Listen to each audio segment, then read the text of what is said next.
চলুন দেখি মন্দিরের পাতং টেম্পলের মেইন বিল্ডিং যেটা সেটা। তো এটা হচ্ছে পাতং টেম্পলের মেইন বিল্ডিং। এখানে একটা অডিশন হল রয়েছে, ধর্মীয় অনুষ্ঠান সম্পন্ন করা হয়।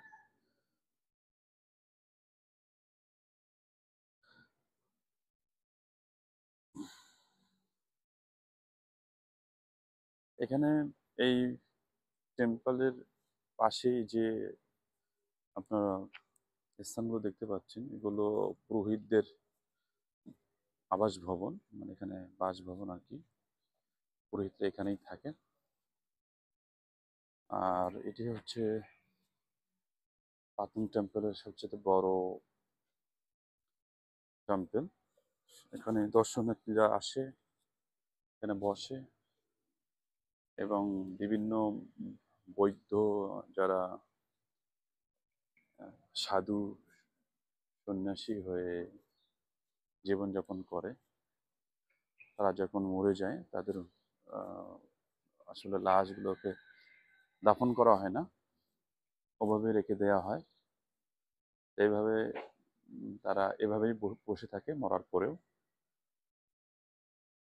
তো তখন থেকেই তারা সাধু হয়ে যায় এবং মানুষ, লোকজন তাদেরকে এভাবে মানে আর কি।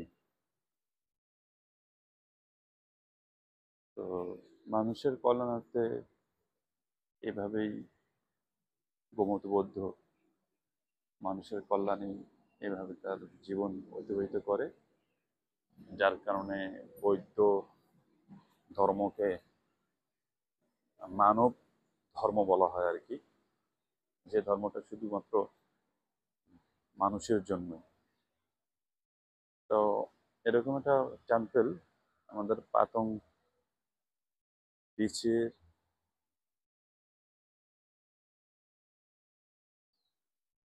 পাতং বিচে, ঠিক আপনি যখন কাতু থেকে এই রোডটা দিয়ে আসবেন, এই যে ঢালুটা, রোডটা দিয়ে এসেই দেখবেন যে সোনালী কালারের গম্বুজওয়ালা একটা গেট রয়েছে, মানে সুন্দর করে লেখা আছে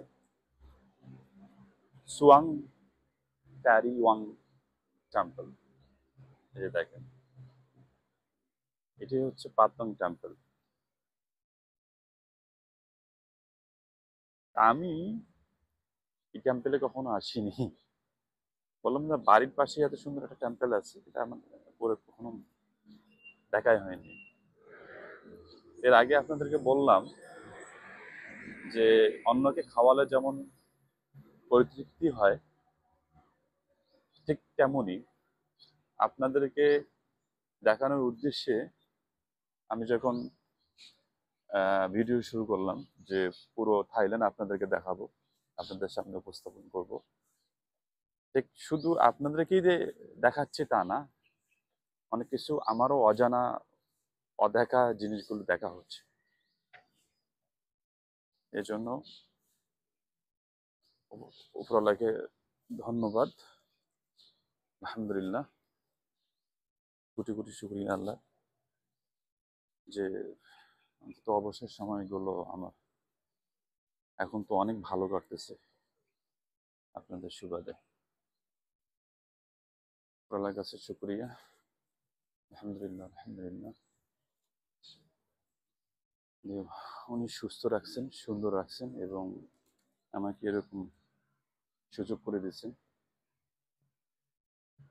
দেশের বাইরে এসে এত সুন্দর সুন্দর জায়গাগুলো ঘোরার, এবং সাথে আপনাদেরকে দেখানোর। তো চলুন নেক্সট ভিডিওতে দেখি। এখন আমরা শেষ করব।